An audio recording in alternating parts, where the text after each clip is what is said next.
We're working to connect a region of over 600 million bridges between our lands.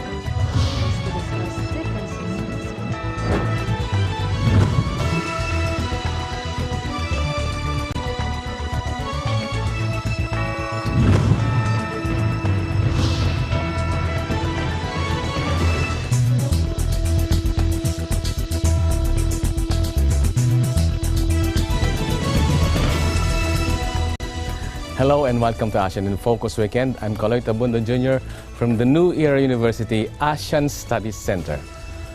For most Filipinos, moving abroad has been a common, acceptable and even desirable option or strategy for a better life. For many years, a considerable number of Filipinos have left home in search of a permanent settlement or temporary work overseas, mainly due to fragile Philippine economy. But although it has been said that Philippine economy has improved in recent years, a number of Filipinos still opt to go abroad. Among the most common destinations are the countries in the Middle East, such as Saudi Arabia, Kuwait, and Qatar.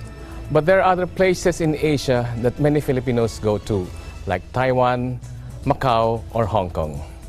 Now, for today's episode, we will talk about migration, particularly Filipino migration to China. And joining us in today's discussion is Dr. Sidney Christopher Bata, a good friend of mine. Dr. Bata is the current director of the Chinese Studies Program of Ateneo de Manila University. He is also a professor of Chinese language and culture and Chinese society. He finished his PhD at Huazhong University of Science and Technology in Wuhan, China, and his Master of Arts at Fudan University in Shanghai. His master's thesis was about Filipino migration to Chinese cities in the globalization era, while his doctorate thesis was about impacting factors on adaptation of international graduate students in China and its educational management. Welcome to the program, Dr. Sidney. Thank you. Nice to have you here in ASEAN in Focus Weekend Edition. Okay, so your main field of study is about Filipino migration, particularly to China. Okay. Do we have documented accounts of when did Filipinos start migrating to China? Yes, sir. The Filipino migration, the most high-profile one, the oldest high-profile one is the migration, which was actually a visit of the Sultan Paduka Pahala. From Mindanao? From Mindanao, from Sulu. From Sulu, okay. He went to China 602 years ago. So this is the most high-profile one. So 602 years ago. Yes, okay. Yeah. So we can expect something older than that one, but it was the most documented one because he died there. So right now, since he died there, some of his relatives stayed there, and then some came home, and then the ones that stayed there, they already have descendants there who are part of the Hui. Hui is an ethnic group in China. They are Muslims in China. They look very similar to the Han Chinese or the mainstream Chinese. So people do not really see them, but when they dress up in their culture is really mostly Islamic or a Muslim. Where in China is this again? This is in Shandong. Shandong. What part of China is It is Shandong? in the northern part of China. So in that Shandong area, his tomb is there. So they had a very big group that went there, Filipino group that went there during the 600th commemoration. So 2 years ago, there were a lot of his relatives here in the Philippines. They went there by batches, but eventually it was a big 600th commemoration there because their relatives in China joined them for that big. So these are Muslim Filipinos? Yes. I'd say most of them are from Sulu because these are the direct descendants. But some of them are already in other places, but they are so identified with Muslims. And some papers even state that they converted, the Sultan converted to Islam in China. He did not convert when he was here. Okay. So this but we're not sure which one is true. I'd say we're leaning towards the one that he really converted there because Islam in China started earlier than here. It was through the port of Guangzhou that the Arabs went there. The Arab traders. Yes, Arab traders went there. And hindi lang Arabs, a lot of the Christians also. They also started in China quite earlier because they had it was more strategic for them. More people were in China, so if they wanted to convert people to their religion, there were more people there as compared to the islands here in the Philippines. Okay, so let's repeat again. More than 6 centuries ago, when the first documented, actually, Yes, it is. documented Filipino. It's not actually migration, but visit to China upon invitation of yes. was it the Chinese emperor who invited them? Yes, it is. Yes, it is. Okay, you said this is the most documented, which most means high profile, yes. which means there may be other Filipino visitors who went to China. Then it was more of bartered trade, the trading. So with these types of trading, they were already invited. People there were invited here. People here were invited there, so there were a lot of exchanges. And since a lot of those changes were so frequent, we were not able to see how the established migration was. But since he was a high-profile person, Sultan, and then he died there, it was they did not get the name of the illness or the cause of the sickness, but he just suddenly died. That was the document said that he suddenly died. So since they could not bring his dead body home, they had to put him in a elevated place, because in China dead people would be put in elevated places. So his dead body was there, and then his descendants eventually stayed there. Some of the descendants, because the proper custom before was when the departed's body is there, they had to get relatives to stay there and look after the dead body for some years. Okay. So with that, they did not come home anymore. Okay, so they stayed there. They were there. assimilated to. They assimilated, fully assimilated. Fully assimilated. Yes, yes. And then we were able to trace who their relatives are here in the Philippines. Yes, mostly yes. It's easier to track here because again he's a high-profile person. He's a sultan, so it was easy to detect that. To connect that to his family. And then I suppose they had open movement from here. They would visit the tomb, and these types of reconnection for those relatives who were farther relatives, like long lost relatives. It was still easy for them, but since, like we said, it's 600 years, yes. those relatives have gone to have their own families. So connecting it was not that hard. And then for the group Philippine Associates of Chinese Studies, they even have pictures of the relatives there, the direct descendants, and then they took pictures with the relatives here on the first time they met. So there are these Okay, types. so the experience, because I used to live in Tawi-Tawi. Yes. I worked there for decades ago. Wow. And then I was surprised that many of at least the prominent families there in that part of the Philippines, Sulu, Tawi-Tawi, Yes. have Chinese family names. Yes, yes. So ito pala, they are related. Yeah, like what you said, you were telling me earlier the story about when you were in Tawi-Tawi, you would go to places like border of Malaysia and all these. When we had all these islands before, they freely would go from one place to the other. These are the traditional trading areas. Yes, it is. And then a lot of Chinese really came here. They intermarried, and then they have they still carry the Chinese last names there.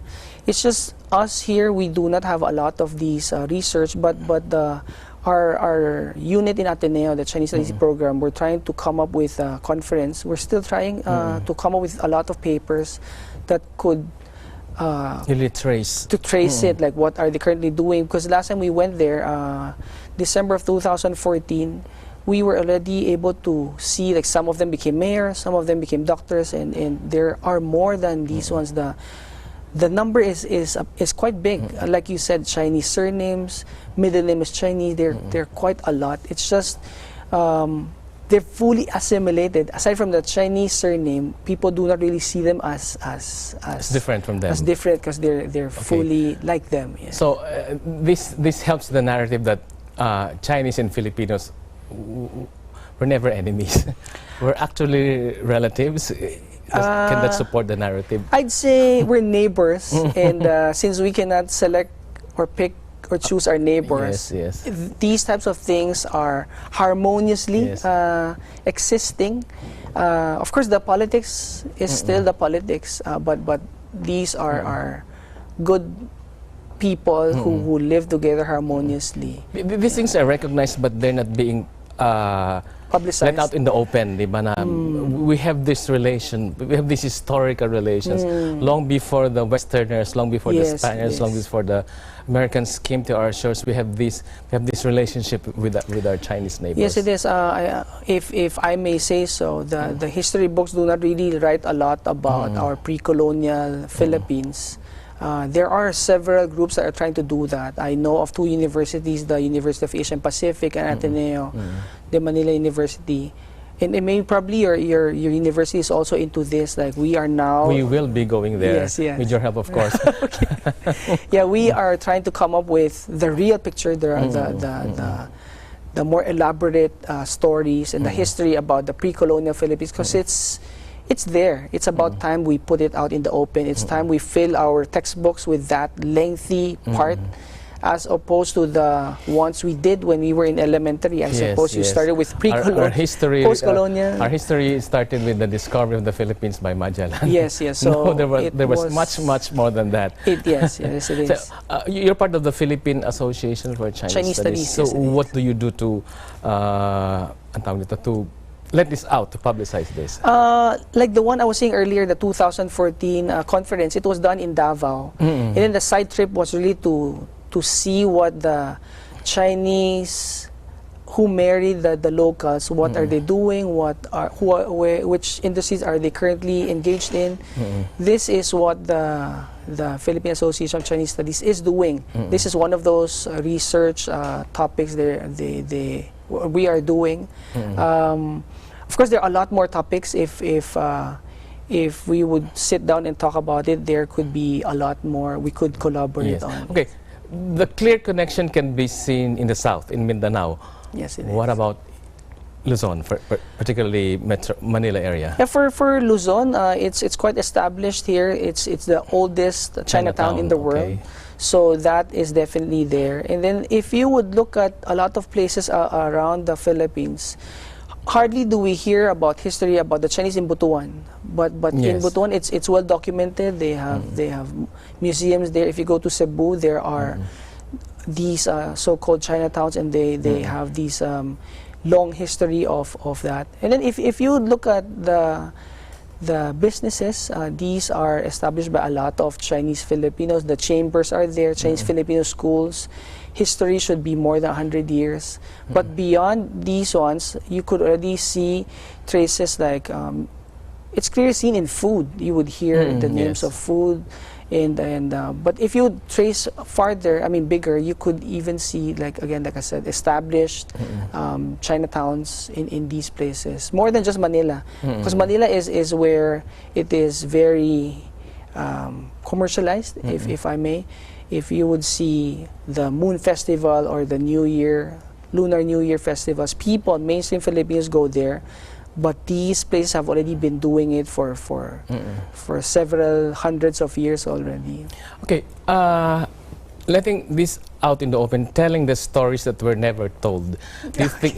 Because these are stories that, well, some of them are told, but not that popularized. Do you think this will solve the current? This will help solve the current tension between Philippines and China? I'd say the tension for the disputes, for particularly the South China Sea, of course. Yeah, for the territorial. I'd say China by itself, they have 14 of these types of cases. So they have their hands full. If we are not part of that territorial dispute, they still have 13 others. They have this because they have land borders. And for us, this is not the only dispute we have. We also have our own with Malaysia. So it happens, neighbors have that. If we are neighbors, we would also fight over kaninong kay Mito Trito. Pag yung bunga pumunta sa'yo, bumagsak sa bakuran ko, akin ba yan? So these things are normal. These things are normal. But I'd say yes to your question. Would it ease a little? Yeah, I think understanding our neighbor. This is the people-to-people level. Okay. Yes, it is. Yes, it is. When it comes to people-to-people, it's easier to do that because we could do a lot of exchanges, whether it be education, sports, other developments, technology. People-to-people is the way to go. Okay. But I'd say the disputes, the governments are there for this. Governments create division.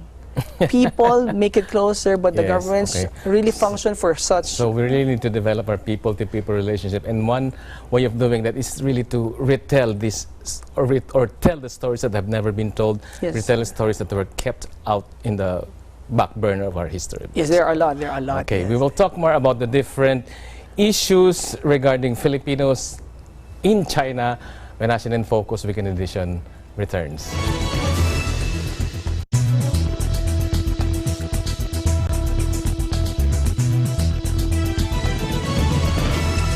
On November 23, we are opening our doors to you for the ultimate EDSA experience. Enjoy performances from your favorite OPM artists and meet our talented reporters, hosts, and DJs too. Experience hosting, reporting, camera handling, and more in our interactive booths.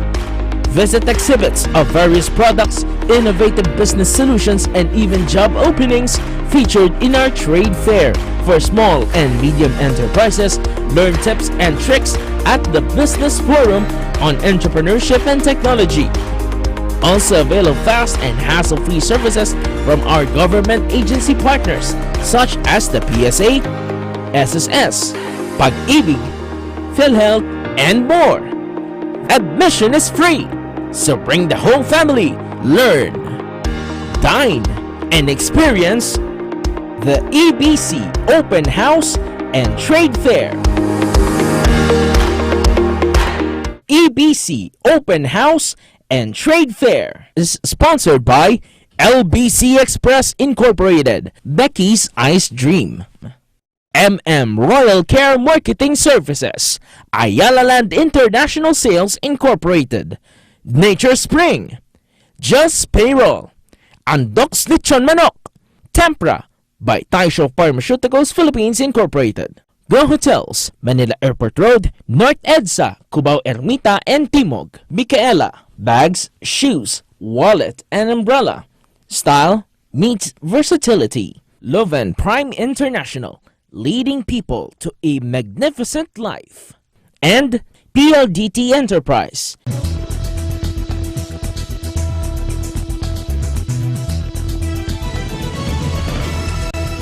Welcome back to ASEAN in Focus Weekend Edition, and we're still here with Dr. Sydney Christopher Bata. Ang haba pala ng apelyido mo. You have two names, Sydney Christopher. And before we went on a break, we were talking about migration in general. Now we will discuss Filipino migration to China in particular. Okay, first question. Do you have any idea how many Filipinos are in China now? The last time I did my research, it was 10,000, but the figure of the current trip of President Duterte said that there are now 12,500 Filipinos there. So hindi dumami. You're talking of the places outside Hong Kong. Yes, it is. Kasi definitely there are more than 100,000 Filipinos. If we're going to count the places that speak Chinese, Taiwan would have around 200 to 250,000 Filipinos. Yes, yes, and then they would be doing jobs that are quite different from the ones they do in China. They're doing more of factory and in some household. And then for Hong Kong, there'd be a lot. There'd be around 240 for documented ones, and then the undocumented, I think it would swell to a number of 400,000. So almost a million just for Taiwan and Hong Kong, and maybe perhaps Macau. And then Macau has some also. Maybe half, I'd say maybe 600,000 for those combined. Okay. The 10,000 plus you're talking about are those in mainland China. Yes. When you say mainland, outside Hong Kong, Macau, and Taiwan. When we say mainland, we mean like mainland China. Beijing. Beijing would have around 2,500, and then Shanghai would have the most. They have around 7,000 to 8,000 people. Okay. And then Guangzhou would have some also. Xiamen would have the most, 7,000 to 8,000. They have the most because it's the nearest also to the Philippines, and it's where a lot of young people go to. Of course, Shanghai is there a lot also, but I'd say Shanghai would only have around 3,000 because Shanghai would be very if they'd be hiring a lot of Westerners. As if it's about English, they'd be hiring them more than the Filipinos, because when Filipinos go there, we do, for the research I did, a lot of them are doing white collar jobs. So in very Shanghai, different. In Shanghai, white collar, the whole of China. Okay. The whole of China. Teachers. Predominant teachers, musicians, architects, technical people who are in the manufacturing, real estate people, managerial for hotels and restaurants. And then there are some, very few, that are in the industry of say in the nanny or in the household ones. So you're talking here of the mainland China. Mainland China. So it's very different from their profile with that of Hong Kong, Taiwan, and Macau. In Macau, I'd say a lot of them are in the casino lines. Yes. But in mainland, there are no casinos there, so they're very different. That's why we have Pogo here. They offshore. It's online. That's Can why. you explain it again for the sake of our viewers? Why are there Pogos, Philippine offshore gaming? There are a lot of these online gaming or offshore gaming, because these are prohibited in mainland. This is prohibited in mainland China. Okay. It is okay in Macau. It is okay probably in Hong Kong, but not in mainland China. That's why you see a lot of people in probably Mall of Asia. So alam nyo na kung bakit maraming inchik dito, the Pogos. The Pogos. So there are around 300,000 ones. Some of them, the undocumented ones, siyempre maraming hulihan ngayon. So a lot of them are being deported right now. So there are more Chinese now in the Philippines compared to Filipinos in mainland China. Yes.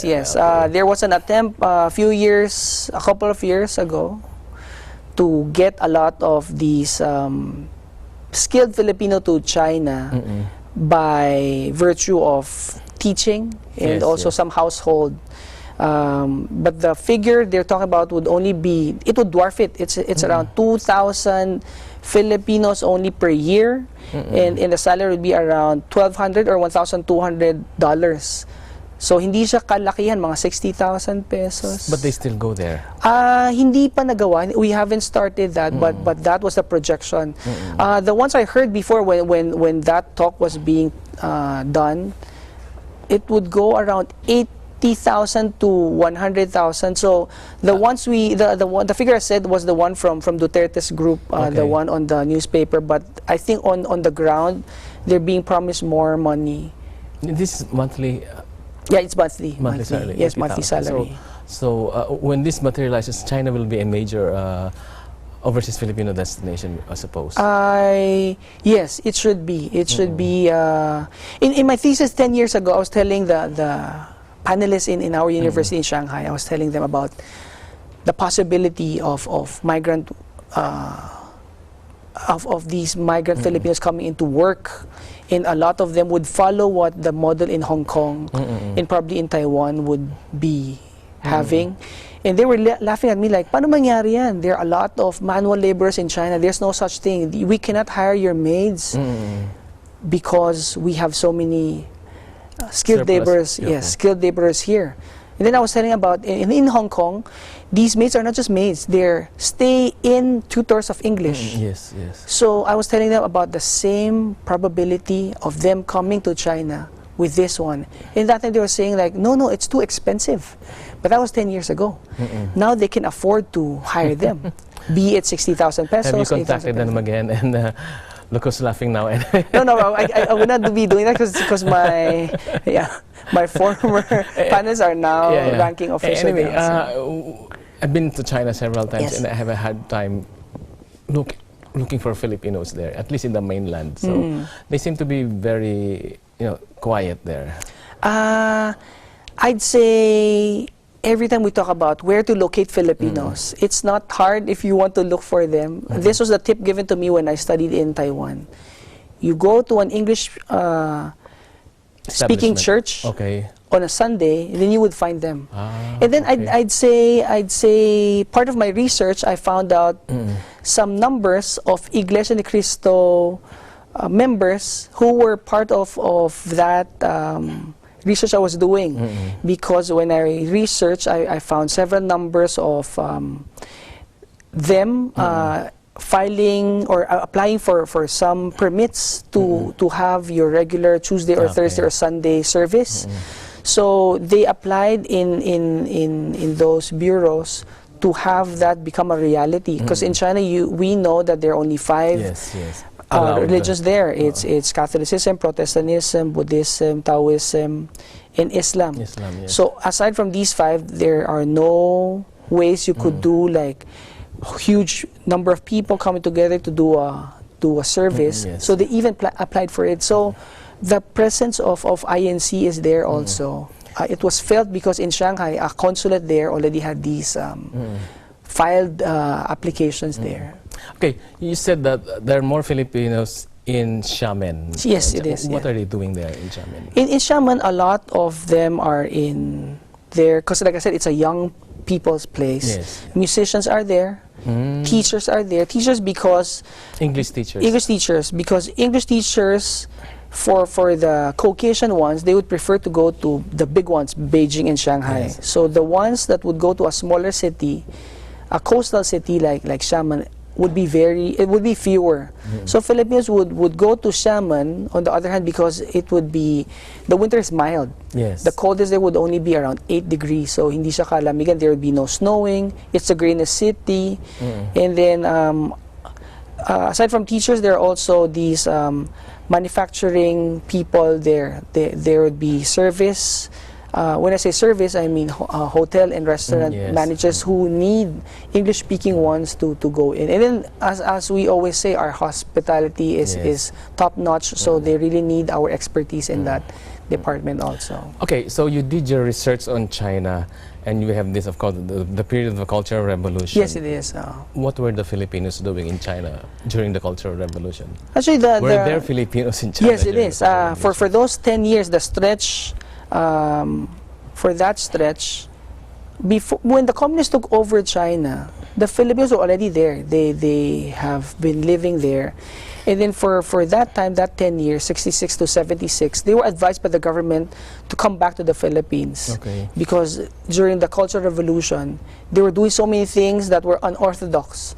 So to save them that burden or that problem, they were advised to come home. A lot of them followed, they came home. But yung mga may matigas na ulo, they stay there also.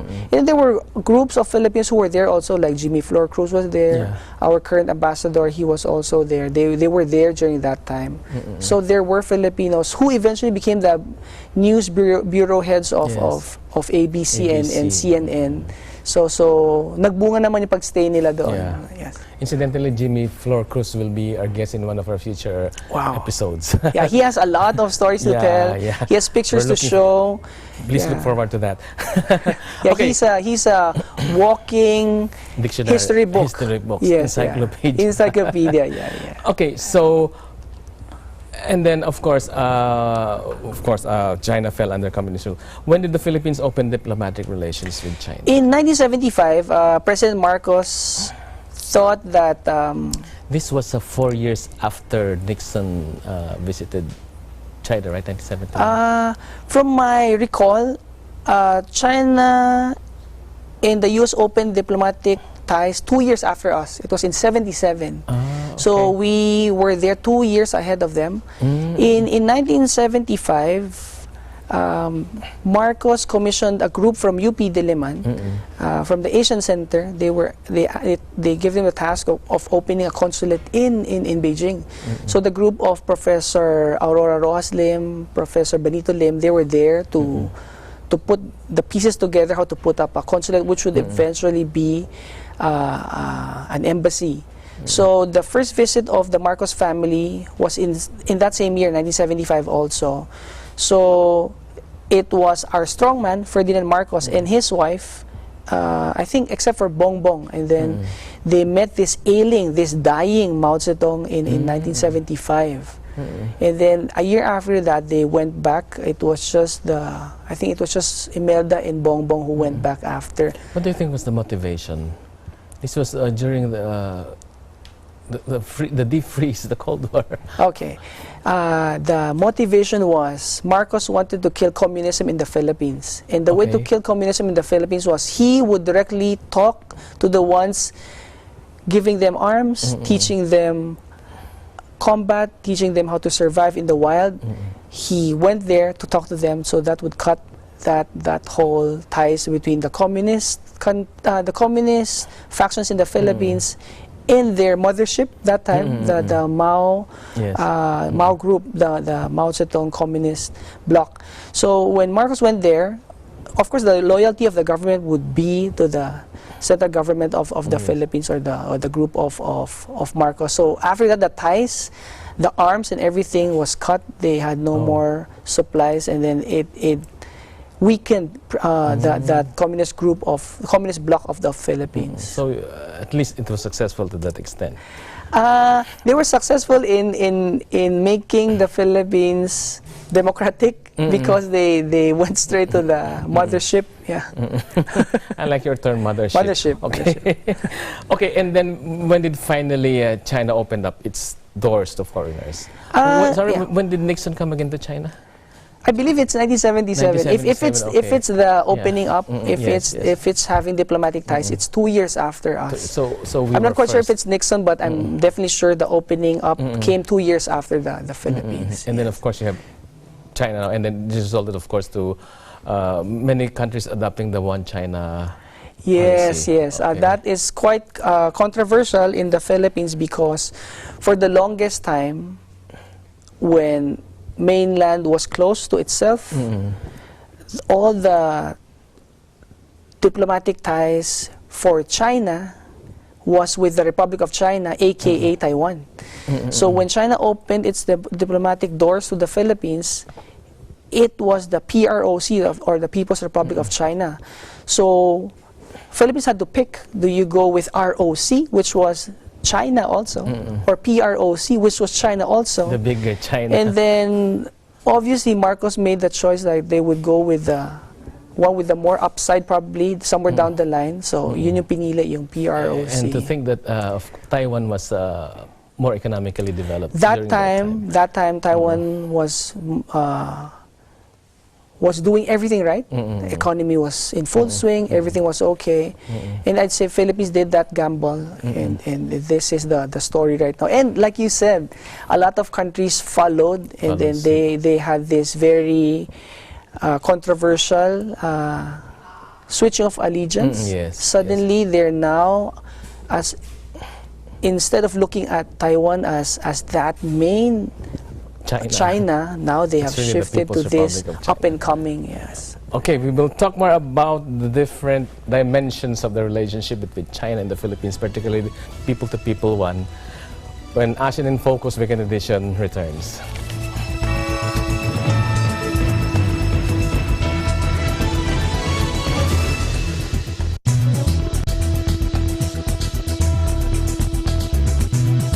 On November 23, we are opening our doors to you for the ultimate EDSA experience. Enjoy performances from your favorite OPM artists and meet our talented reporters, hosts, and DJs too. Experience hosting, reporting, camera handling, and more in our interactive booths. Visit exhibits of various products, innovative business solutions, and even job openings featured in our trade fair. For small and medium enterprises, learn tips and tricks at the Business Forum on entrepreneurship and technology. Also avail of fast and hassle-free services from our government agency partners such as the PSA, SSS, Pag-ibig, PhilHealth, and more. Admission is free, so bring the whole family, learn, dine, and experience the EBC Open House and Trade Fair. EBC Open House and Trade Fair is sponsored by LBC Express Incorporated, Becky's Ice Dream, Royal Care Marketing Services, Ayala Land International Sales Incorporated, Nature Spring, Just Payroll, Andox Lechon Manok, TEMPRA by Taisho Pharmaceuticals Philippines Incorporated, Go Hotels, Manila Airport Road, North EDSA, Cubao Ermita, and Timog, Micaela, bags, shoes, wallet, and umbrella, style, meets versatility. LOVEN Prime International, leading people to a magnificent life. And PLDT Enterprise.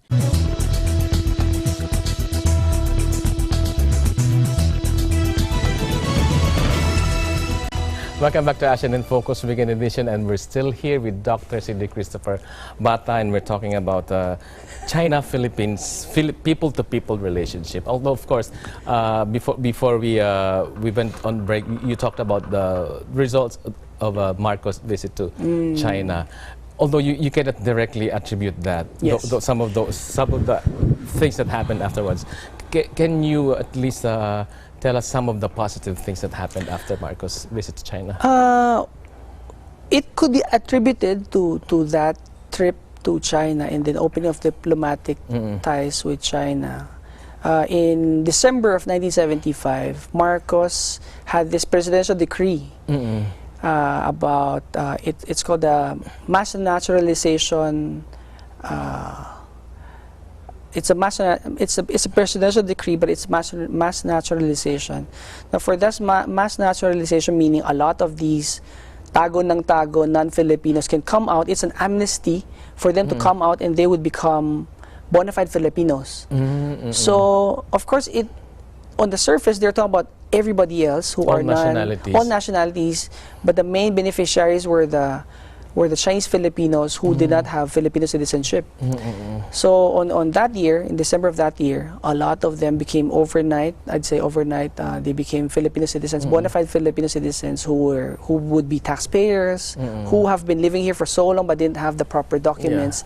And in that same year, they did that. Of course, aside from the Chinese, there were Indian Filipinos, I'd say Japanese Filipinos, and maybe probably Malaysian and Indonesian Filipinos, but the big number were really the Chinese Filipinos. But of course, we're going to discount the contribution of these new Chinese Filipinos to the Philippine economy, because they're mostly engaged in trading. The current ones, you mean? Those who were naturalized during this. The ones that were naturalized. Now they have before they were naturalized, they have already fully assimilated. It's just their citizenships were not Filipino. So when they obtained the Filipino citizenship, I'd say now they're fully part of the nation building. A lot of them are in the academe, a lot of them are in commerce, in trading, a lot of them are now having government positions. So there was something positive in that December of 1975 that came out. I'd say there has to be a lot more research on this one. We in Ateneo we tried to come up with this one. I'd say a lot of them are now fully part of the nation building, like I said. Fully integrated. Fully integrated, yes. Okay, fast forward to now. Yes. And then we have this tension, we have this tension with China over the South China Sea and other issues. For example, of course, you have the POGOs now, the controversy of the POGOs. So has the recent relationship, your present relationship with China, has it slowed down the migration of Filipinos to mainland China? The migration did not really jump. From, like I said, 10 years ago, it was 10,000. The current number is only 12,500. It did not really jump like triple or quadruple.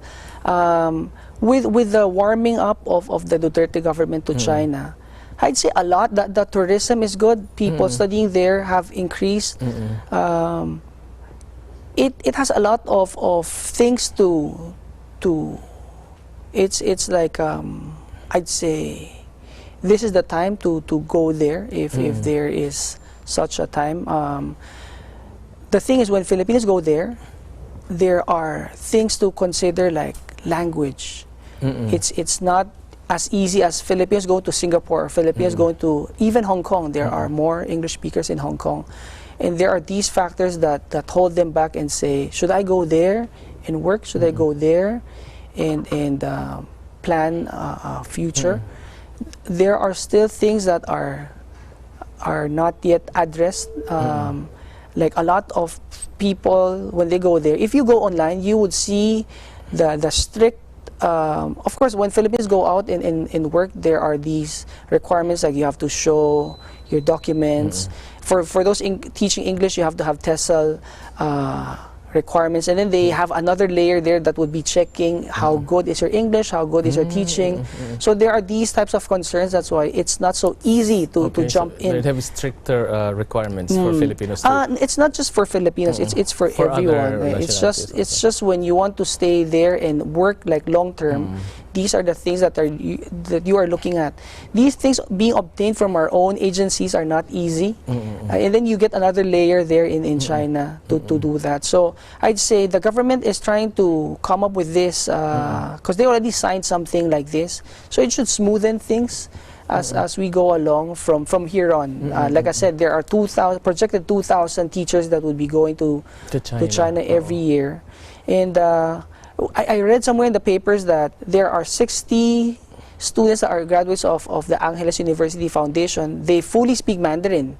So these people, if they elect to stay there and work, they could be instantly filling vacant jobs there because there would be no language barrier anymore. They speak Mandarin. If they want to come back home and teach Chinese, it's another. The government in the Philippines, in particular in the DepEd, we have a lot of these open slots to teach Mandarin. So they could go both ways. They could come home and study and work like how they studied. They studied how to teach Chinese. They could elect to come here, stay here, or they could go there and teach English because Filipinos speak English. It would not be hard to teach basic English in China. Of course, your research covered interviews with Filipino workers in China. Yes. So, how do they find it there in terms of acceptance by the Chinese, for instance? But like I said earlier, when we talk about China, during the time I did my research, even until now, predominant is white collar. Okay. So the white collar ones, it's easy for them to stay there and work because they work in some English-speaking places. Okay. For instance, if you are a college professor there, then you might probably be teaching English, and your students have to adjust to you. Yes. If you are the head of a hotel or a restaurant, and then most probably they hired this Filipino because they are in this English-speaking expats place. Or if not, if they are in some five-star hotels, their job is solely to talk to Europeans or English-speaking people. So for that particular part, it's okay. But the problem for them is when they go out, it's a different culture. Outside the English, quote-unquote, territory. Outside that enclave, that English enclave, if they go out, then there'll be a problem. But with internet right now, like there are Chinese translators where you can scan a certain word, it will pop out in English. It made things easier the last 3 or 4 years. And then with Grab or Uber kind of apps in China, you can just go from point A to point B without talking in Chinese. So these things have made their lives easier, the apps and the internet, because China is fully integrated by internet. So if you are in the internet, you're alive. You could shop without talking. It would bring your food and everything to your house without you stepping out. But still, the problem is when you go to your daily if you go to your daily work with commutes, the commutes, it has gone easier. But I'd say, of course, it's a Chinese place, you still have to speak some Chinese. But I'd say with the technology right now, it has gotten easier. Okay, but more Chinese, I suppose, are trying to learn English. Yes, it is. So what would be the future relevance of Filipino workers in China? Specifically in the service sector? China is trying to move to that idea that it's young people will be global citizens. Okay. So when you say global citizens, these are people who are ethnically Chinese, know Chinese, and now are learning some other foreign languages and are learning some foreign cultures. Now, like what my study said, the more Western China would be, the more things the Philippines could do inside. Now, so you're positive that I'm quite, with Chinese learning English, it will not be a hindrance to Filipinos coming to China to work? Yeah, it's a 1.4 billion people living there. Okay. There are places that are never heard of, and these are places that nobody would want to go and work. And Filipinos are very, I'd say, adaptable to all these conditions, factors, conditions.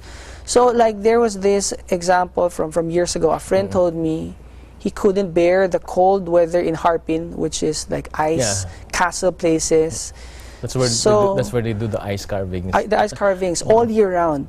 So would Filipinos go there and work? Probably. He didn't say yes, but probably some other Filipinos would go and say, yeah. Remember, there are Filipinos in Alaska. Yeah. My friend also lives in Alaska. Yes. Filipinos are... So because of the adaptability, the flexibility of the Filipinos, the Chinese labor market would never be closed. Aside from these ones, let me just talk about the current things we are doing in China. When it comes to the academe, there are more Philippine study centers right now. Oh. In the Philippines, we're the only Chinese studies program in the whole Philippines for all universities, and we're 33 years now. But in China, they have opened a lot of Philippine studies centers, Philippine studies programs, Philippine studies departments, wherein people would be learning Philippine studies, Filipino language, Philippine culture, and the like. So the more people learn Filipino, the more ties there should be, the more job opportunities, probably the more collaborations we could do. Of course, hindi lang lahat naman sa academe. Yes. But China is, like I said, they want to be global citizens. Of course, not everybody could be studying American English only. Not everybody could be doing Japanese only. There are sectors there, and if we go by numbers, 1.4 billion people, a fraction of that learning Filipino, or about Philippine culture, is still some millions. Okay, why do you think, why the interest in Philippine studies in China now? When we saw them before here, like 3 years ago, in China, if there are disputes, if there are butting of heads, if there's tension, there's a need to study it. Okay. That's why we're relevant. Our program is relevant because there is tension. Kapag walang tension, walang dispute, huwag ka na mag-aral ng Chinese, huwag ka na mag-aral ng Filipino. Everything is rosy, everything is happy. Wag na. Don't go to China anymore, just stay so here. that's part of their strategic culture. They know that although we are there now, there will be conflicts with the Philippines. That's why they need to establish this. I'd say studying somebody's culture could ease the tension. Yes.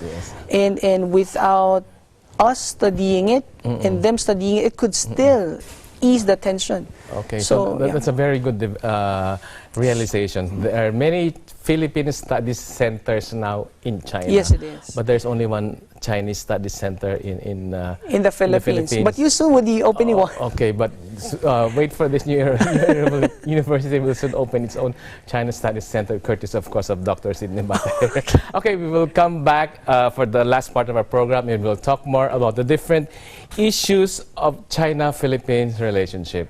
When ASEAN in Focus Weekend Edition returns.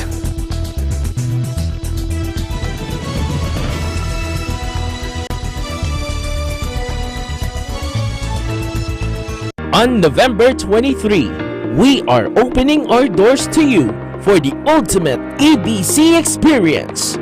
Enjoy performances from your favorite OPM artists and meet our talented reporters, hosts, and DJs too.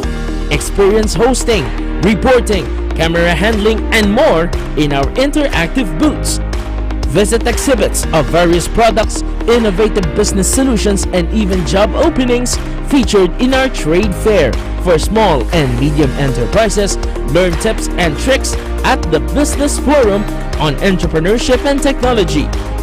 Also avail of fast and hassle-free services from our government agency partners such as the PSA, SSS, Pag-ibig, PhilHealth, and more.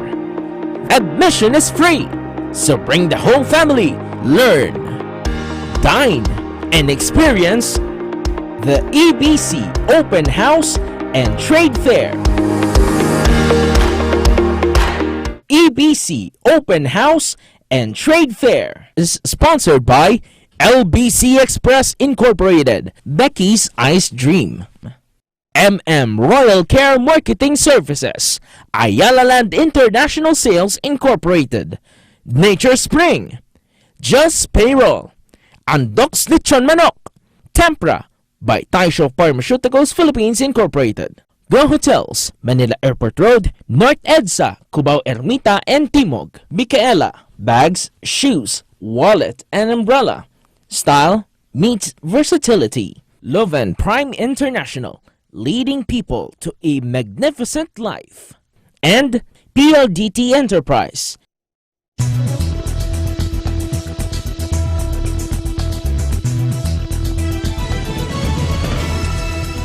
Welcome back to ASEAN in Focus Weekend Edition, and we're still here with Dr. C.D. Christopher Bata. And when we were on a break, you talked about Manny Pacquiao. What's he doing there in China? Of course, he's here, he's the senator, but what's his involvement in China? So earlier I was talking about their institutes, centers, and programs for Philippine studies. Oh, Philippine Studies Center so that is very academic. in China, okay. But before all of these happened, when Pacquiao became the 8th division champion.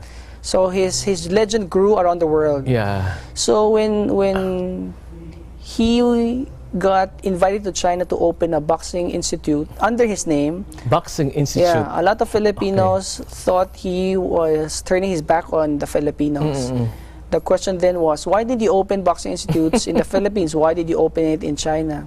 And then his answer was quite simple. He said, boxing is almost non-existent in China. Okay. The training would be done there. He doesn't have to be there. The institute is in his name. It's a training facilities, and it's all over the country. Who invited him there?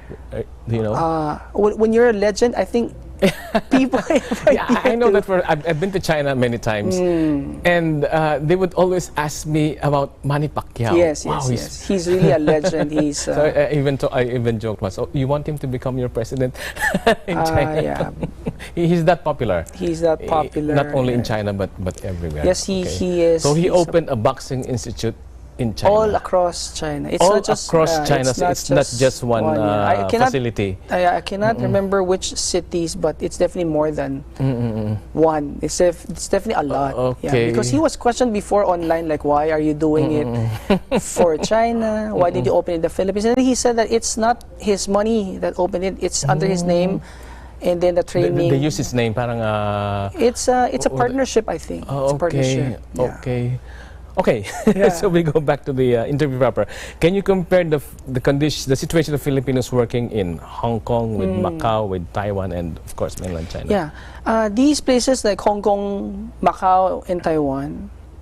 In China, the main difference is, well, first the number is so much for Hong Kong, Macau, and Taiwan.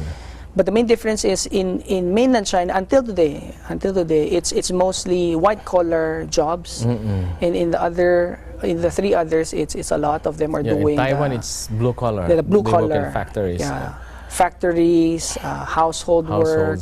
Particularly in Hong Kong. Yes, in Hong Kong. Though these people are educated. Sadly, many of them are college graduates. And some of them, there are even movies that are made about our graduates or teachers. They go there to become maids because it's a half and half. We don't see them as half and half, but it's really half and half. Half of the time they do household, and half of them they're really tutors of the kids. It's not really bad. Those are good things. It's just people don't see that it's a half and half thing. They're educated, they're doing it, but on the side they're doing household. They're not hired mainly to provide household services. They're hired cleaning, to talk English to laundry, the kids also. But they're tutors of the kids. They're stay home, stay in tutors for the kids. While in mainland China, it's mostly in mainland China, they're white collar. Yes. So the new jobs that they wanted Filipinos to go in there, the 2000, they are legitimate teachers, but on the side there might be the same kind of arrangements also, where they'd be doing the half and half. But I'm sure the requirements are stricter in mainland China than in Hong Kong and Taiwan, for instance. They don't have TNTs in mainland. There are.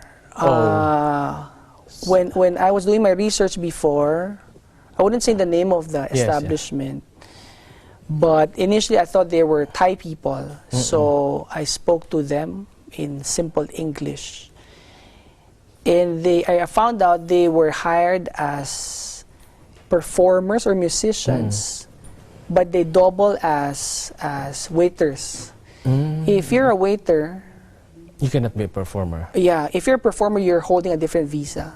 Oh, okay. So they in that aspect they are, and then there are those who do the TNT trick, wherein they go to Hong Kong, they come into China, and then they go back to Hong Kong. It's shuttling to those two places.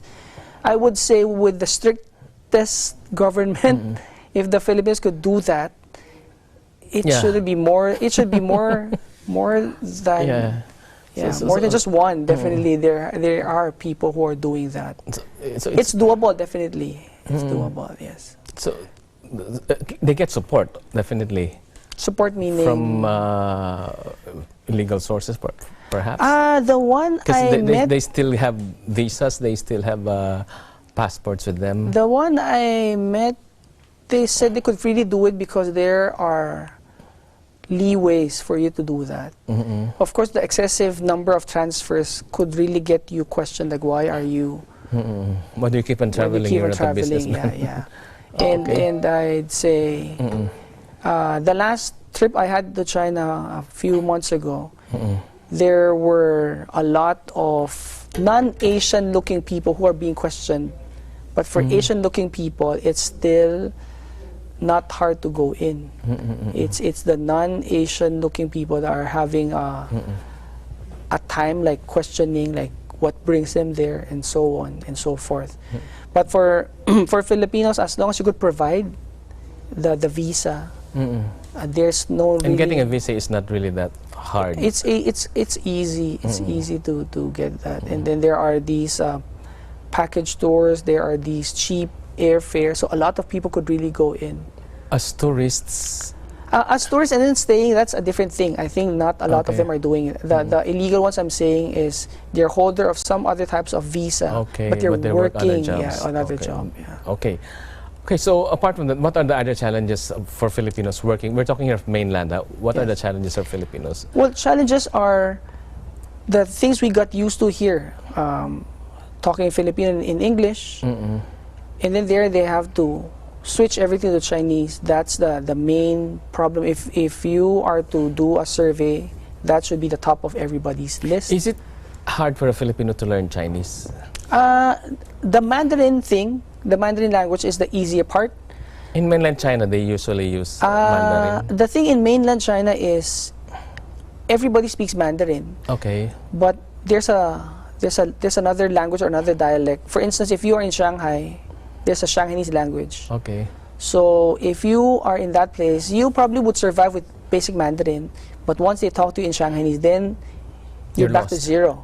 so it's a concern also for them, like the local language, and then the culture is different. We